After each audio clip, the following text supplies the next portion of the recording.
कि घूमे केसर की घाटी तक, चले हिमालय की वादी तक। कि घूमे केसर की घाटी तक, चले हिमालय की वादी तक, उत्तराचल के देवालय तक, मेघों के गढ़ मेघालय तक, भगवा कचरी से मल्हार तक, घूमे यूपी से बिहार तक, चले असम की बागानों तक, झारखंड के खादानों तक, अरुणाचल के घने जंगल तक, त्रिपुरा के उज्जैन महल तक, चलो खनिजों के भंडारों तक, छत्तीसगढ़ के बंजारों तक। आओ हम सब भारत घूमे, इसकी पावन रज को चूमे, इसकी पावन रज को चूमे। नमस्कार मित्रों, हिमालय की वादियों से लेकर रामेश्वरम की लहरों तक, अरबी समुद्र से लेकर पंजाब की खाड़ी तक फैला हुआ मेरा विराट भारत देश और उसके पोलादी संविधान को शतशः नमन करके मैं ज़ैद अबुल हसन शेख आप सभी के सामने मेरा भारत महान इस विषय पर अपने कुछ ख्याल, अपनी सोच, अपने विचारों को साझा करने के लिए यहाँ पे खड़ा हूँ।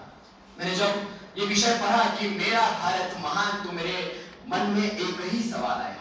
वो सवाल गूंजता रहा और वो सवाल के गूंज में मुझे एक बहुत ही बड़ा सदमा और खतरा दिखाई दिया, और वो था कि मेरा भारत देश महान है, था या होगा।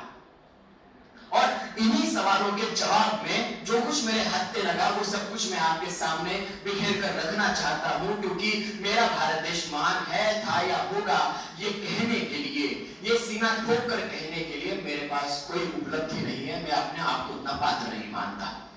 मित्रों, महानता की व्याख्या क्या है? क्या है महानता की व्याख्या? अपने आबो अजदादों को, रीति रिवाजों को, स्वर्णिम इतिहास को, कले की मिठास को भुलाना महानता की व्याख्या है क्या? सरहद पे बहते खून को, खेत जोतते जुनून को, महिलाओं के सम्मान को, पीड़ित दलित जनमान को पैरों के तले रौंदना, उन पे जुल्म ढाना, ये महानता है? अगर ये महानता है तो इसका भागीदार मैं नहीं हूं। मित्रों, मेरा भारत, किसानों का देश भारत, विश्व गुरु भारत, युवाओं का, जवानों का खेत भारत आज किस राह पे चल रहा है? मित्रों, ये वही भारत देश है जिसने सारे जगत को, सारी दुनिया को शून्य दिया, जिसने भूगोल शास्त्र दिया, जिसने खगोल शास्त्र दिया, जिसने साहित्य का भंडार दिया, जिसने कला दी, जिसने प्राचीन भाषाएं दी। लेकिन इस भारत को हमने क्या दिया? क्या दिया हमने? मित्रों, स्वामी विवेकानंद कहते थे कि देश में अगर किसी में ताकत है देश का रूप बदलने की, शक्ल बदलने की, तो वो सिर्फ और सिर्फ युवा है, युवा है, युवा है। और महानता है क्या? मैं ये नहीं मानता महानता और प्रगति बस क्रांति में है। मैं मानता हूं कि महानता और प्रगति देश की शांति में है, देश की स्थिरता में है। आज के युवक अपनी विध्वंसक शक्ति और असुरी आनंद की लालसा में किस हद से गुजर रहे हैं, जिसकी बदौलत हमें रोज देश में 86 से ज्यादा बलात्कार के केस दिखने मिलते हैं। क्या ये महानता की राह है?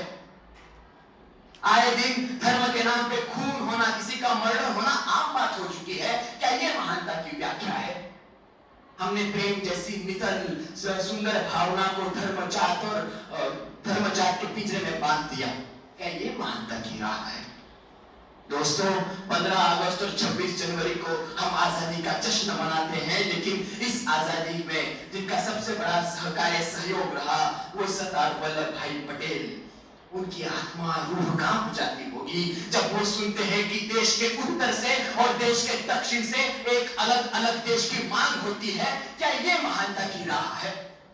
हम आज प्रगति के राह पर हैं, विकसित हैं, 21वीं सदी में जीते हैं, लेकिन आज भी दुनिया के सर्वोच्च लोकतांत्रिक देश को अपने चुनाव जीतने के लिए धर्मवाद जैसी घिनौनी चालों का सहारा लेना पड़ता है। क्या ये महानता की राह है? दोस्तों, मैं सीना ठोक के ये नहीं कह सकता कि मेरा भारत महान था या मेरा भारत महान है, लेकिन मैं इसका जरूर आश्वासन दिला सकता हूं कि मेरा भारत महान होगा, क्योंकि इसकी जिम्मेदारी हम युवाओं के कांधे पे है। आज का युवा सोया हुआ है, लेकिन अभी तक मरा हुआ नहीं है। आज के युवा, उसका ज़मीर जिंदा है, उसके अंदर एक जुनून है, उसके अंदर एक आत्मीयता है, देश के प्रति प्रेम है, भावना है। आज ये दीवार पर्दे की तरह हिलने लगी, लेकिन शर्त ये थी कि ये बुनियाद हिलनी चाहिए। सिर्फ हंगामा खड़ा करना मेरा मकसद नहीं, मेरी कोशिश है कि ये सूरत बदलनी चाहिए। मेरे सीने में नहीं तो तेरे सीने में सही हो कहीं भी आग, लेकिन आग जलनी चाहिए, लेकिन आग जलनी चाहिए। धन्यवाद।